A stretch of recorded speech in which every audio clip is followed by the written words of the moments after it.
change for once in my life. I personally never thought they'd be able to do.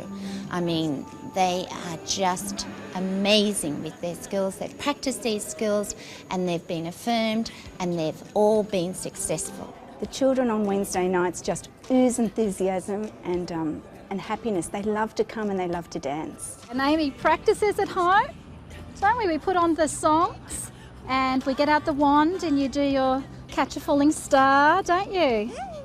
2 years ago, Sue Ponting received some devastating news. Her 3-year-old daughter Amy had developed a brain tumour. She survived but was left brain damaged and with walking, learning and mobility difficulties. She wasn't walking very well a year and a half ago. She had some development problems with having the surgery and all the treatment. And since she's been going to Danceability, she's slowly improved, and you can hardly tell that she's got a walking problem now. And it's really helped her concentration too. She has a problem with her visual perception, like seeing things and then copying them. And I've noticed a huge improvement in that since she started with Danceability.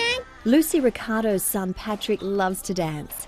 And Lucy regularly drove Patrick to the other side of Sydney to get his weekly rhythm fix. But there was no outlet for Patrick's love of dance close to home in Sydney's eastern suburbs. So Lucy made a choice.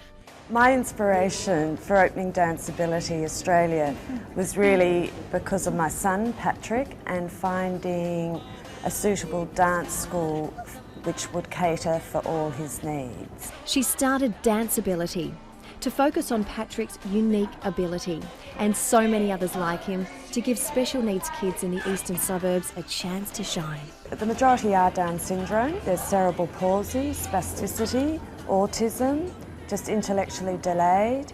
I think one of the most rewarding things is the fact that the children just want to come along every week and dance.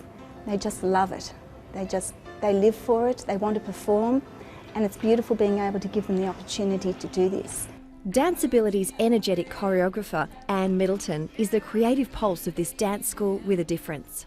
From the beginning of the year, it's a journey. It's a journey to get our students at Danceability on the stage for a concert.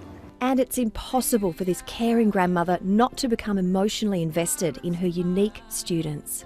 Last year, our first concert, at the end of that night, at the end of the concert, I just thought, oh wow, I'm just so grateful. And I was grateful to the children. I was grateful to the children, to the students who were just so energetic and just so enthusiastic.